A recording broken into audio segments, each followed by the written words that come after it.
Eu me chamo Paulo Davi e você está no meu canal. Essa série de comentários das Escrituras, nós chamamos de Entendes tu o que lê, numa referência àquela pergunta feita pelo eunuco lá no livro de Atos, né? Na verdade foi Filipe que perguntou ao eunuco, né? Entendes o que lê? Ele vinha andando, lendo, e ele diz, como é que eu vou entender se não tem quem me explica, né? E ali, através dali, ele começou a explicar a palavra de Deus para aquele eunuco, que era um judeu prosélito, né? Que tinha ido adorar em Jerusalém. Muitas vezes nós lemos as Escrituras, mas nós não conseguimos entender a palavra de Deus que ela revela. Por isso estamos fazendo isso e estamos lendo e comentando a carta de Paulo aos Romanos, conhecida como Evangelho de Paulo, e hoje estamos no capítulo 8. Paulo vem tratando da questão da nossa natureza pecaminosa, que tornou-se escrava do nosso próprio egoísmo, né? E aí justamente isso, essa natureza de escravidão ao egoísmo. Mas Paulo, ele fala da nossa libertação. Primeiramente ele fala do nosso perdão através da fé, naquilo que Jesus fez na cruz, dando a sua vida por nós. E pela fé podemos receber o seu perdão, mas ele diz também que se nós cremos que estávamos morrendo quando Cristo morreu, se nós somos batizados na sua morte, como ele mesmo fala lá em Romanos 6, se temos fé também que morremos, então nós somos libertos desse poder. E é justamente isso que o capítulo 8 vai tratar. Vamos ler. Agora já não existe nenhuma condenação para as pessoas que estão unidas em Cristo Jesus. Pois a lei do Espírito de Deus que nos trouxe vida, por estarmos unidos com Cristo Jesus, livrou você da lei do pecado e da morte. Sabe aquela lei que nos prendia, né? Que nos escravizava ao pecado e à morte,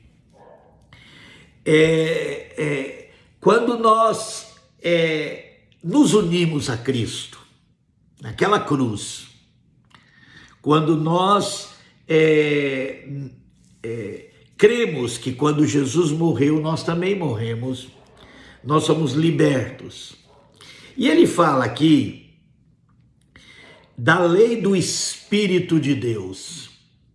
Isso é uma referência ao fato de que nós, que nos unimos a Cristo, não seguimos mais uma lei escrita, mas nós seguimos a lei do Espírito, ou seja, nós somos guiados pela palavra de Deus através do Espírito de Cristo que está em nós. E é isso que Paulo vai tratar nesse capítulo. Deus fez o que a lei não pôde fazer, porque a natureza humana era fraca. Deus condenou o pecado. Deus condenou o pecado na natureza humana, enviando o seu próprio filho, que veio na forma da nossa natureza pecaminosa, a fim de acabar com o pecado. Ou seja, o próprio Deus, ao gerar um filho à sua imagem, ao se manifestar através do seu filho em carne, como nós, na mesma natureza, e ao ir à cruz, e ao morrer na cruz, ele então condenou essa natureza que nele estava.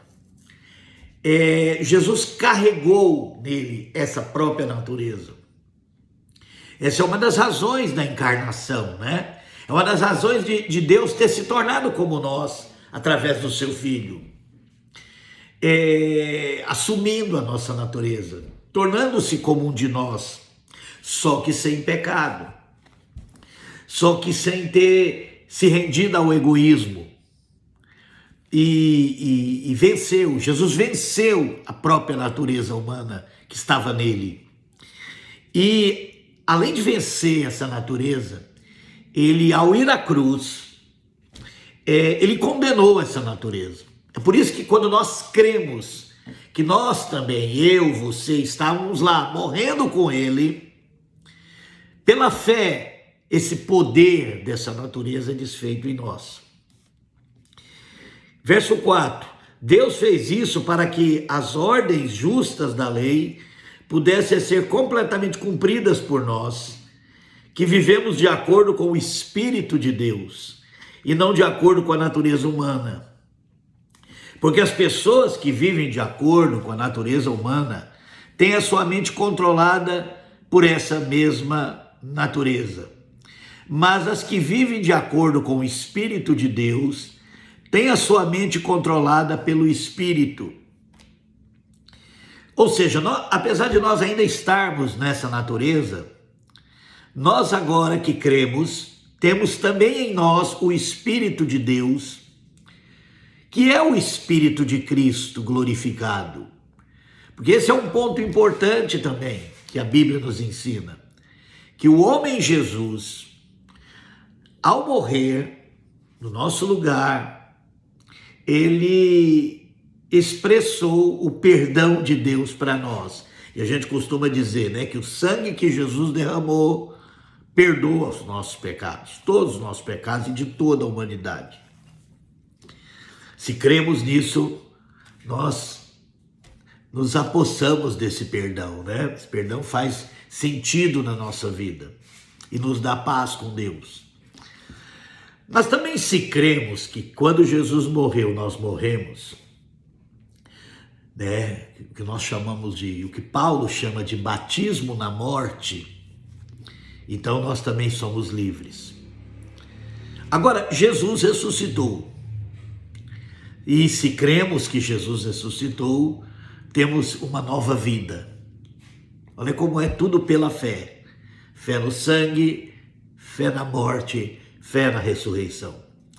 Mas Jesus, depois de ressuscitado, ele foi glorificado. O homem Jesus foi revestido da glória de Deus. Deus então passa a habitar no homem Jesus. E com isso, Jesus então pode nos dar o seu Espírito. E o seu Espírito em nós passa a nos guiar. E se nós temos a nossa mente, a nossa fé, o nosso coração atentos, focados, para ouvir a voz do Espírito de Deus, então passamos a ser guiados por esse Espírito, que é a verdadeira palavra de Deus. Cristo é a verdadeira palavra de Deus. As Escrituras foram inspiradas por Deus para nos revelar a palavra que é Cristo. E essa palavra agora está em nós através do Espírito. Por isso que a Bíblia fala no Novo Testamento que se alguém não é guiado pelo Espírito de Deus, não é filho de Deus. Vamos lá. As pessoas que têm a mente controlada pela natureza humana acabarão morrendo espiritualmente. Mas as que têm a mente controlada pelo Espírito de Deus têm a vida eterna e paz. Por isso as pessoas que têm a mente controlada pela natureza humana se tornam inimigas de Deus, pois não obedecem à lei de Deus e de fato não podem obedecer a ela. As pessoas que vivem de acordo com a sua natureza humana não podem agradar a Deus. É muito importante nós entendermos que nós nos tornamos inimigos de Deus se nós não somos guiados por Ele, não porque Ele se torna nosso inimigo, é nós que nos tornamos inimigos de Deus e passamos a fazer de nós mesmos o nosso próprio Deus. Isso é a definição clássica de egoísmo, né? Nós passamos a cultuar e a obedecer o nosso próprio ego egoísta. Vocês, porém, não vivem como manda a natureza humana, mas como o Espírito de Deus quer, se é que o Espírito de Deus vive realmente em vocês. Quem não tem o Espírito de Cristo, olha que interessante, quem não tem o Espírito de Cristo não pertence a ele. Então, o selo, o sinal, né, inequívoco de que realmente somos filhos de Deus, de que realmente nos tornamos filhos de Deus, é sermos guiados pelo Espírito de Cristo, é termos o Espírito de Cristo. Mas se Cristo vive em vocês, então, embora o corpo de vocês vá morrer por causa do pecado, porque ainda habita na nossa natureza humana, né? O Espírito de Deus é vida para vocês, porque vocês foram aceitos por Deus. Se em vocês vive o Espírito daquele que ressuscitou Jesus, então aquele que ressuscitou Jesus Cristo dará também vida ao corpo mortal de vocês, por meio do seu Espírito que vive em vocês. Olha que coisa interessante, né? A presença de Cristo, do seu Espírito em nós, é também garantia não só de podermos obedecer e fazer a vontade de Deus, de termos poder para negarmos o nosso próprio egoísmo, podemos fazer a vontade de Deus, mas também esse Espírito é garantia de que depois que nós morrermos, na volta do Senhor, nós tornarmos a viver, nós podemos ressuscitar para viver eternamente com Deus. Portanto, meus irmãos, nós temos uma obrigação que é a de não vivermos de acordo com a nossa natureza humana. Porque se vocês viverem de acordo com a natureza humana, vocês morrerão espiritualmente. Mas se pelo Espírito de Deus vocês matarem as suas ações pecaminosas, vocês viverão espiritualmente. Pois aqueles que são guiados pelo Espírito de Deus são filhos de Deus. Eu acho que temos que ter isso sempre sublinhado nas nossas Bíblias, porque aqueles que são guiados pelo Espírito de Deus são filhos de Deus. Isso é muito significativo para nós, porque essa é uma diferença muito grande da nova aliança para a velha aliança. Na velha aliança, as pessoas tentavam obedecer à lei escrita. A lei estava fora delas. A lei estava escrita e eles tentavam, pelo esforço humano, obedecer à lei. E, na verdade, eles nunca nem entenderam o sentido da lei, né? Um exemplo disso era o problema do sábado. O sábado tinha sido feito para o homem, para poupar, para que os servos pudessem descansar, para que os animais pudessem descansar. Era algo para o benefício do próprio homem pudesse descansar. No entanto, eles tornaram aquele mandamento pesado. Eles transformaram o mandamento em um mandamento em si, como se o mandamento pudesse fazer algo para Deus, né? Sendo que a lei foi escrita para regular as nossas relações uns com os outros e para tratar com o nosso egoísmo, né? Quando nós pensamos no outro, quando nós amamos o outro, quando nós consideramos o outro, nós estamos dizendo não para o egoísmo. Mas eles nunca entenderam isso, porque a natureza pecaminosa fizeram com que eles criassem uma visão do mandamento como algo totalmente sem sentido, né? Eles transformaram o mandamento no fim e não no meio. Eles nunca entenderam que todos os mandamentos se cumpriam amando o próximo como a si mesmo. Isso nos é revelado no Novo Testamento. Até hoje, né? Muitos que não entendem isso ainda tentam guardar os preceitos do Velho Testamento, de comida, de purificação e de diferença entre os homens e toda aquela coisa de circuncidados, não circuncidados, judeus, não judeus, e porque não entendem, né, que o mandamento, o grande objetivo dos mandamentos, da lei, era tratar com o egoísmo humano e de tal maneira que nós pudéssemos colocar o outro, né, como alvo do nosso amor, mas eles nunca entenderam isso. Hoje nós que estamos unidos a Cristo, não somos mais guiados por mandamentos, por leis escritas, por preceitos do Velho Testamento, e nem o próprio Novo Testamento, porque nós podemos fazer com o Novo Testamento o que os judeus fizeram com o Velho. Não é um conjunto de normas e regras e princípios morais a qual nós estamos presos, mas é, acima de tudo, a revelação de que a lei de Deus é a lei do amor. E nessa lei nós somos guiados não pela letra, porque há muita gente que pega, né? Pega as escrituras e diz, eu obedeço, né? A Bíblia, eu obedeço a Bíblia. Na verdade, o verdadeiro cristão, a Bíblia é apenas a revelação de Deus, a revelação da palavra de Deus, que é Cristo. O verdadeiro cristão é guiado pelo Espírito de Cristo que está nele. E estamos debaixo de uma lei, que é a lei do amor. Isso é muito claro nos ensinos de Jesus, nos ensinos dos apóstolos. E precisamos entender isso também. Porque o Espírito que vocês receberam de Deus não torna vocês escravos e não faz que tenham medo. Ou seja, nós não somos escravos de mandamentos. Pelo contrário, o Espírito torna vocês filhos de Deus. E pelo poder do Espírito, dizemos com fervor a Deus, Pai, meu Pai. Ou seja, Deus sempre teve o homem como filho. São os homens que não o têm como pai. E isso é um ponto muito sério, né? Muitas pessoas falam, filhos de Deus só são os cristãos, que, né, os filhos de Deus só são aqueles que estão unidos a Cristo. Isso, num certo sentido, é verdade, porque quando nós nos unimos a Cristo, nós passamos a ter Deus como Pai. Mas Deus sempre nos tem como filho, mesmo antes de nos unirmos a Cristo. Deus tem toda a humanidade como seus filhos, por isso ele enviou Jesus. Filhos pródigos, sem sombra de dúvida, mas filhos.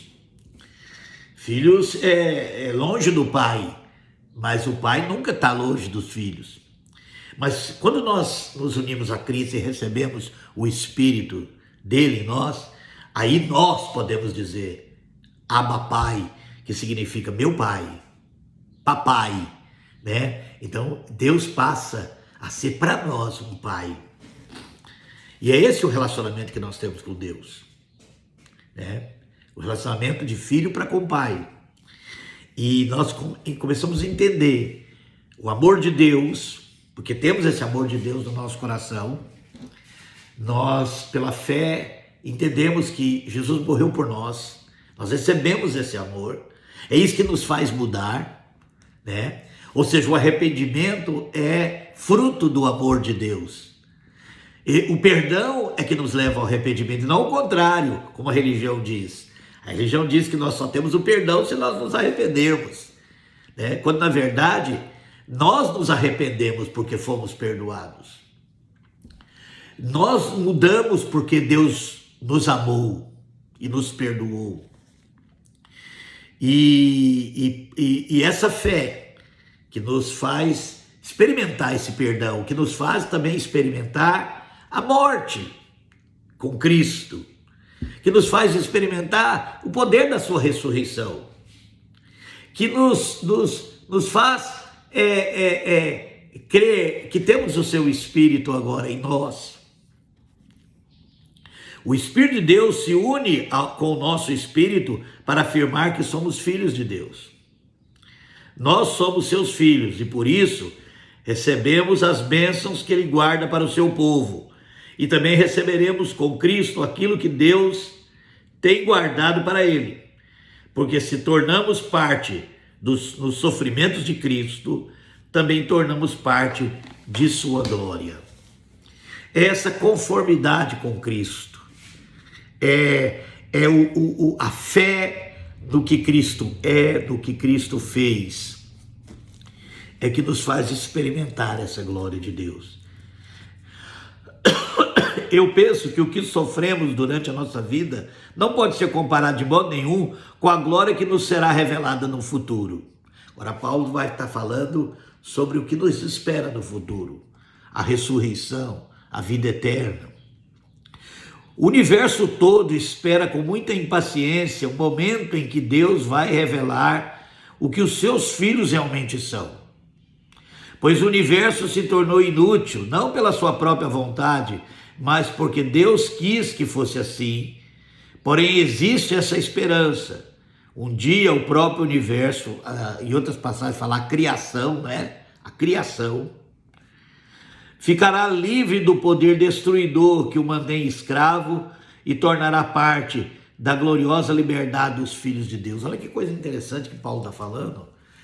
Ele está falando sobre quando Jesus voltar e por fim a todo o que existe.